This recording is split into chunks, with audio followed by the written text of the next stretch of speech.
The effect of this development has been the cause of political debate on religious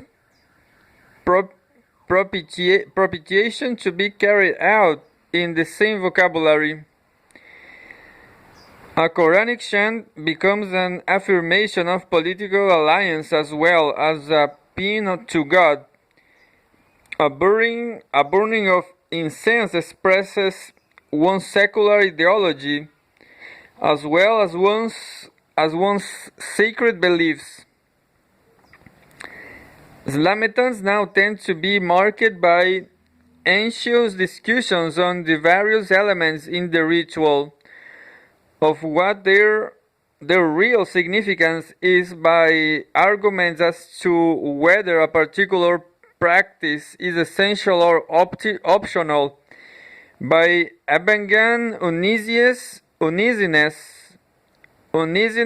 sentries lift their eyes to pray, and sentry uneasiness when abandons recite a protective spell. At that, as well as we've seen, the traditional symbols tend both to solidify individuals in the face of social loss and to remind them of their differences.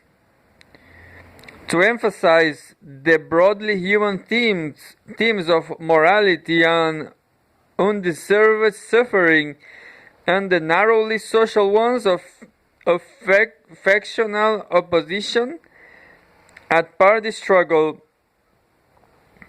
to strengthen the values the participants hold in common and to turn up their animosities and suspicions. The rituals themselves become matters of political conflict. Forms for the sacralization of marriage and death are transformed into important party issues. In such an equivocal cultural setting, the average Kampong Javanese finds it increasingly difficult to determine the proper attitude toward a particular event, to choose the meaning of a given symbol appropriate to a given social context. The corollary of this interference of political meanings with religious meanings also occurs. The interference of religious meanings with political ones, because the same symbols are used in both political and religious contexts.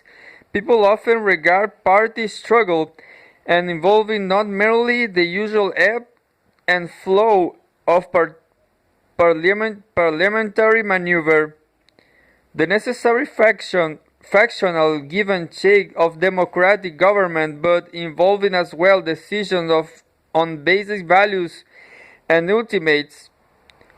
Kampong people in particular tend to see the open struggle for power explicitly institutionalized in the new republican forms of government as a struggle for the right to establish different brands and of essentially religious principles as official. If the Abangans get in, the Quranic teachers will be forbidden to hold classes. If the sentries get in, we shall only have to pray 5 times a day. The normal conflict involved in electoral striving for office is heightened by the idea that literally everything is at stake. If we win, it is our country. The idea that the group which gains power has a right, and one man said, to put his own foundation under the state.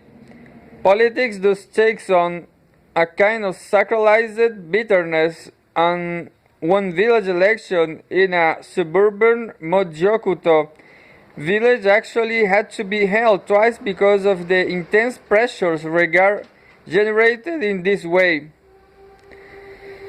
The Kampong man is, so to speak, caught between his ultimate and his approximate concepts. Because he is forced to formulate his essentially metaphysical ideas, his response to such basic problems as fate, suffering, and evil, in the same term as when he states his claims to secular power, his political rights and aspirations, he experiences difficulty in enacting either a socially and psychologically efficient funeral or a smoothly running election. But a ritual is not just a pattern of meaning, it is also a form of social interaction. Thus, in addition to creating cultural ambiguity, the attempt to bring a religious pattern from a relatively less differentiated rural background into an urban context also gives rise to social conflict. Simply because the kind of social integration demonstrated by the patterns is not congruent with the major patterns of integration in the society generally. The way Kampong people go about maintaining solidarity is everyday life in quite different form the way the Slametan insists that they should go about in maintaining it. As emphasized earlier, the Slametan is essentially a territorially based ritual. It assumes the primary tie between families to be that of residential propinquity. One set of neighbors is considered a significant social unit, politically, religiously, economically, as against another set of neighbors. One village as against another village, one village cluster as against another village cluster. In the town, this pattern has in large part changed. Significant social groups are defined by a plurality of factors: class, political commitment, occupation, ethnicity, regional origins, religious preference, age and sex, as well as residence. The urban form of organization consists of a careful balance of conflicting forces arising out of different contexts. Class differences are softened by ideological similarities, ethnic conflicts by common economic interests, political opposition, as we have been, by residential intimacy. But in the midst of all this pluralistic checking and balancing, the Slametan remains unchanged, blind to the major lines of social and cultural demarcation in urban life. For it, the major lines of social and cultural demarcation in urban For it, the primary classifying characteristic of an individual is where he lives.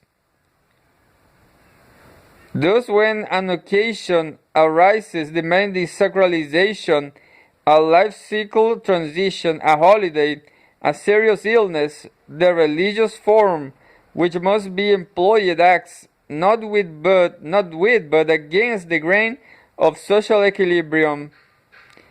The Slametan ignores those recently devised mechanisms of social insulation which in daily life keep ground conflict within fixed bounds, and it also ignores the newly evolved patterns of social integration among opposite groups which balance contradictory tensions in a reasonably effective fashion. People are pressed into an intimacy they will as soon avoid, where the incongruity between the social assumptions of the ritual, we are all culturally homogeneous, peasants together, and where it is in fact the case, we are several different kinds of people who must perforce live together despite our serious value disagreements, leads to the deep uneasiness of which Paijian's funeral has but an extreme example. In the Kampong, the holding of as la method increasingly serves to remind people that the neighborhood bonds they are strengthening through a dramatic enactment are no longer the bonds which most emphatically hold them together.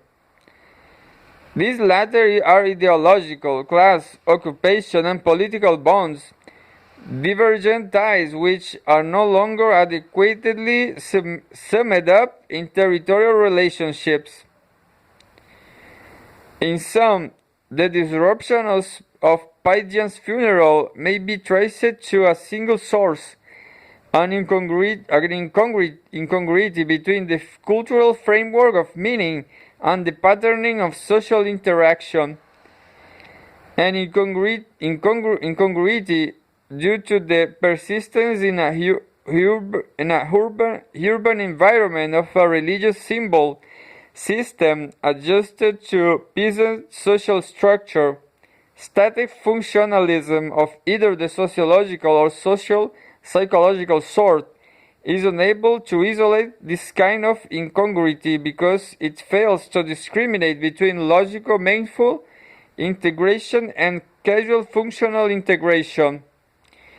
Because it fails to realize that cultural structure and social structure are not mere reflexes of one another but independent yet interdependent variables. The driving forces in social change can be clearly formulated only by a more dynamic form of functionalist theory, one which takes into account the fact that man needs to live in a world to which he can attribute some significance, whose essential import he feels he can grasp often diverges from his concurrent need to maintain a functioning social organism. A diffuse concept of culture as learned behavior, a static view of social structure as an equilibrated pattern of interaction, and a stated or unstated assumption that the two must somehow save a disorganized situation, be simple mirror images of one another, is rather too primitive and conceptual apparatus with which to attack such problems, and thus raised by Paidian's unfortunate but instructive funeral.